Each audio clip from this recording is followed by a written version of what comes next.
Hello friends, நல்லா இருக்கீங்கன்னு நம்புகிறேன். நம்ம இன்றைக்கி அடுத்த கிறிஸ்மஸ் ரிலேட்டட் ஒரு டிஷ் தான் பார்க்க போகிறோம். அது நம்ம அதிரடியாக செய்யக்கூடிய ஒரு ஜிஞ்சர் வைன். இந்த வைன்ஸ் எல்லாமே அதுக்கு ரொம்ப ப்ரொசீஜர் ரொம்ப பெருசு. அது மாதக்கணக்காக வைக்கலாம், வருஷக்கணக்காக வைக்கலாம். நிறைய ப்ராசஸ், நிறைய டிஃப்ரெண்ட் வெரைட்டியில் இருக்குது. ஆனால் நம்ம ஒர்க்கிங் உமன்ஸ்க்கு ஏற்ற மாதிரி நான் இந்த மாதிரி ப்ரிப்பரேஷன் செய்வேன். எப்போவுமே வருஷம் இப்படி தான் செய்வேன். அதை உங்களுக்கு இப்போ நான் காமிக்கிறேன். 1 கிலோ இஞ்சி எடுத்து நல்லா வாஷ் பண்ணிவிட்டு சின்ன பீசஸாக கட் பண்ணி அதில் ஒரு 1/2 கப்பு தண்ணி சேர்த்து ஒன்றும் பாதியமாக அப்படி ரொம்ப மையாக அரைக்காமல் இந்த மாதிரி கொஞ்சம் குறைப்பாக அரைச்சி எடுத்து வச்சுருக்கேன். இதை இப்போது நம்ம ஒரு ஃபில்டரில் ஃபில்டர் பண்ணிக்கலாம். ஃபில்டர் ஆகிட்டுருக்கு. இதை நம்ம இப்படி கொஞ்சம் நல்லா அமுத்தி கொடுக்கணும். இதை அப்போ இதில் இருக்கிற தண்ணியெல்லாம் நல்லா வடிஞ்சு வரும். பார்த்தீங்களா ஃப்ரெண்ட்ஸ், எவ்வளோ ப்ரெஸ் பண்ணுவீங்களோ அவ்வளோ ஜூஸ் நமக்கு கிடைக்கும். ப்ரெஸ் பண்ணும்போது தண்ணி இப்படி வரும் ஜூஸ். இதில் ஒன்றும் இல்லை ஃப்ரெண்ட்ஸ், பாருங்கள், எல்லா தண்ணியும் நம்ம கம்ப்ளீட்டாக எடுத்தாச்சு. இதை நான் தூக்கி போட மாட்டேன். இதில் கொஞ்சம் புளி கரைசல், கொஞ்சம் பூண்டு அதெல்லாம் சேர்த்து இஞ்சி பச்சடி மாதிரி நாங்கள் செஞ்சு வச்சுக்குவோம். அது மாதிரி நீங்களும் செஞ்சு வச்சுக்கலாம். ஏன்னா அதோட காரத்தன்மை இன்னுமே குறைஞ்சிருக்காது. அதனால் அப்படி வச்சுக்கலாம். இது இப்படி இருக்கட்டும். இப்போ நம்ம எடுத்தோம் இல்லையா இந்த ஜூஸு, இதை ஒரு மூடி போட்டு 1 hour அப்படி தனியாக அசைக்காமல் ஒரு இடத்துல வச்சிடணும். அதுக்கப்புறம் நான் உங்களுக்கு சொல்கிறேன் ஏன் அசைக்காமல் வச்சோம் அப்படின்றத உங்களுக்கு காமிக்கிறேன். ஃப்ரெண்ட்ஸ், இப்போ நம்ம ஜிஞ்சர் ஒயினோட அடுத்த ஸ்டெப்பு பண்ணிடலாம். அதுக்கு நான் ஒரு பாத்திரம் வச்சுருக்கேன். அதில் ஒரு 3 டேபிள் ஸ்பூன் சுகர் சேர்த்துக்கிறேன். இந்த சுகர் எதுக்குன்னா கேரமலைஸ் பண்ணுறதுக்கு. ஜிஞ்சர் வைன் நம்ம பிளெயினாக செய்யும்போது வெறும் ஒயிட் கலரில் இருக்கும்.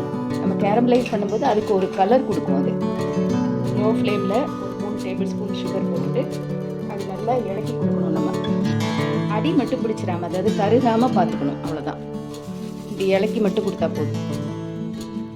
பாருங்கள், இப்படி நல்லா இலகி வரும். உங்களுக்கு எவ்வளோ கலர், கொஞ்சம் டார்க்காக வேணுமா, கொஞ்சம் லைட்டாக வேணுமா, அதை அனுசரித்து நீங்கள் இந்த கேரமலைஸ் பண்ணுற சுகர் அந்த கலருக்கு தகுந்த மாதிரி நீங்கள் பண்ணிக்கோங்க. இந்த கலர் பபிள் வந்துடுச்சு ஃப்ரெண்ட்ஸ். இதில் நான் இப்போது 1/2 கப்பு வாட்டர் சேர்த்துக்கிறேன். வாட்டர் சேர்க்கும்போது கவனமாக சேருங்க ஃப்ரெண்ட்ஸ், மேலெல்லாம் தெரிச்சிடாமல். இப்போ இதில் நான் ஒரு 6 மிளகாய், காஞ்ச மிளகாய், இந்த இவ்வளோ பீஸாக கட் பண்ணி வச்சுருக்கிறேன். அதை சேர்த்துடலாம். இதில் 7 ஏலக்காய், ஒரு 15 கிராம்பு, 2 இன்ச்சு பட்டை, அதை 1-2 தட்டி வச்சுருக்கேன் ஃப்ரெண்ட்ஸ். அது எல்லாம் 3ஐயும் சேர்த்து தட்டி வச்சுருக்கேன். அதையும் இதில் சேர்த்துடலாம். இதில் சேர்த்து நல்லா கொஞ்சம் கொதிக்க விடுங்க. இது இந்த காரம் தான் நமக்கு அந்த ஜிஞ்சர் வைன் நம்ம குடிக்கும்போது அது தொண்டையில் அப்படி சூதனிங் கொடுக்கும். குளிர்காலங்களில் இது செஞ்சு வச்சுட்டோன்னா ஈவன் சின்ன பிள்ளைங்க கூட குடிக்கலாம். அவங்களுக்கு தொண்டையில் ஏதாவது ஒரு சின்ன இன்ஃபெக்ஷன் வந்தால் கூட இது குடிக்கும்போது அவங்களுக்கு சரியாக ஆகிடும்.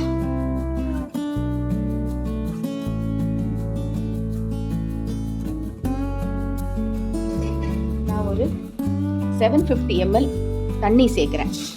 வெறும் பிளெயின் வாட்டர் 750 ml சேர்க்குறேன். அதுதான் நம்மளோட ஒயினோட குவான்டிட்டி. இந்த தண்ணி, இந்த கேரமலைஸ்டு சுகர், இந்த மசாலா, இதெல்லாம் நல்லா கொதிக்கட்டும் ஃப்ரெண்ட்ஸ். கொஞ்சம் அந்த சுகர் எல்லாம் கரைஞ்சி அது நல்லா கொதிச்சுட்டு இருக்கு. இப்போது இந்த ஸ்டேஜில் நம்ம அந்த இஞ்சி சாறு எடுத்து வச்சோம்ல, இப்போது அந்த சாறை மெல்லமாக இதில் அசைக்காமல் மெல்லமாக சேர்க்கணும். இங்கே பாருங்கள்,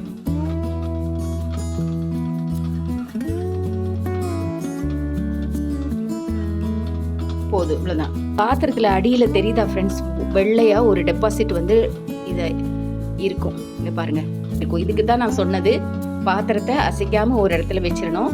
அப்புறமா எடுத்து நம்ம வெறும் இஞ்சி சாரை மட்டும் அதில் சேர்க்கணும் அப்படின்னு சொல்லிட்டு. இப்போ புரியுதுங்களா உங்களுக்கு எதுக்கு நான் அசைக்காமல் அதை வைக்க சொன்னேன் அப்படின்னு சொல்லிட்டு?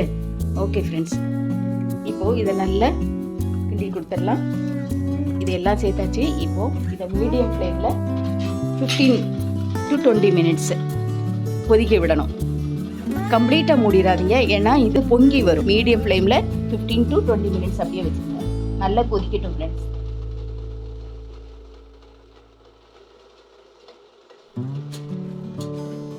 நான் வச்சுட்டேன். பார்க்கலாம் நம்ம அப்புறம். பாருங்கள் ஃப்ரெண்ட்ஸ், தெரியுதா? நல்லா கொதிக்குது. இந்த ஸ்டேஜில் நம்ம 1 கப்பு சுகர் ஆட் பண்ணிடலாம். நல்லா கரைச்சி விட்டுருங்க.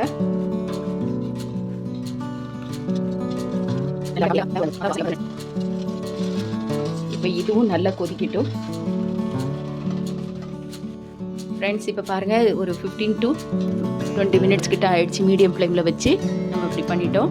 இனி இதை ஸ்டவ் ஆஃப் பண்ணிவிட்டு மூடி போட்டு, மூடி கம்ப்ளீட்டாக க்ளோஸ் பண்ணக்கூடாது, கொஞ்சம் இடைவெளி விட்டுருங்க. விட்டு இப்படியே ஒரு 6 hours இப்படியே இருக்கட்டும், அது செட் ஆகிறதுக்கு. அதுக்கப்புறம் இன்னும் ப்ரொசீஜர் இருக்குது, அதை காமிக்கிறேன் ஃப்ரெண்ட்ஸ். இப்போது 6 hours ஆயிடுச்சு. நம்ம இந்த இஞ்சி சாறு அதை நம்ம ஃபில்டர் பண்ணிக்கலாம்.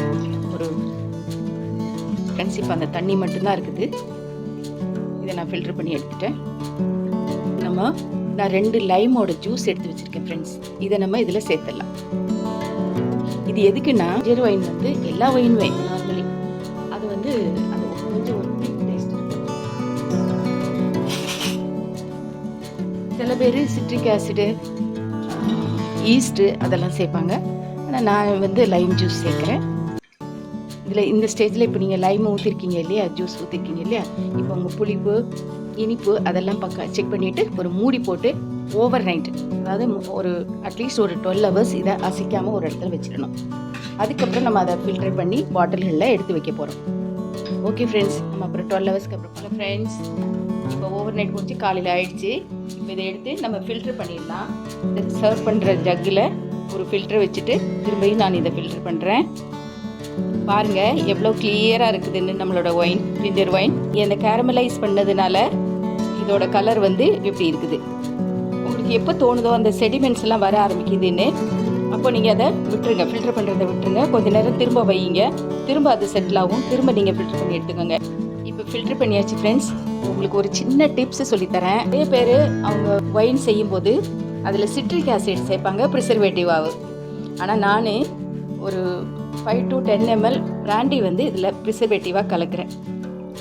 இது என்னன்னா, ஒரு சூதனிங் கொடுக்கும் தொண்டைக்கு, ப்ளஸ் இந்த ஜிஞ்சர் ஒயின் கெட்டு போகாமல் ஒரு வாரத்துக்கு நம்ம வச்சுக்க முடியும். பார்த்தீங்களா ஃப்ரெண்ட்ஸ், உங்களுக்கு தெரியுதா வீடியோவில் நம்மளோட ஜிஞ்சர் ஒயின் எவ்வளோ கிளியராக வந்திருக்குன்னு. இப்படி தான் இருக்கணும் ஒயின், எந்த செடிமெண்ட்ஸும் இல்லாமல் இப்படி நம்ம ஃபில்டர் பண்ணி எடுத்துக்கணும். இப்போது இது ready for serving. Hello friends, ginger wine serve பண்ணிட்டோம். நாங்கள் எங்கள் வீட்டில் யார் கிறிஸ்மஸ் டைமில் வந்தாலும் ஜிஞ்சர் ஒயின் கேக்கு தான் முதல்ல சர்வ் பண்ணுவோம். அப்புறம் தான் வீட்டில் செஞ்சுருக்கிற பலகாரங்கள்லாம் கொடுக்கறது. இது எல்லாரும் ட்ரெடிஷ்னலாக பின்பற்றுறது தான். அதே தான் நாங்களும் எங்கள் குடும்பத்தில் பின்பற்றிட்டு வரோம். நீங்களும் இந்த ஜிஞ்சர் ஒயின் உங்கள் வீட்டில் செஞ்சு சாப்பிட்டு பாருங்கள், எப்படி இருக்குன்னு எனக்கு கமெண்ட்டில் சொல்லுங்கள். இந்த வீடியோ பிடிச்சிருந்ததுன்னா லைக் பண்ணுங்கள், ஷேர் பண்ணுங்கள், கமெண்ட் பண்ணுங்கள், சப்ஸ்கிரைப் பண்ண மறக்காதீங்க ஃப்ரெண்ட்ஸ். உங்களோட சப்போர்ட் எப்போவுமே எங்களுக்கு தேவையாக இருக்கும். Merry Christmas to all of you.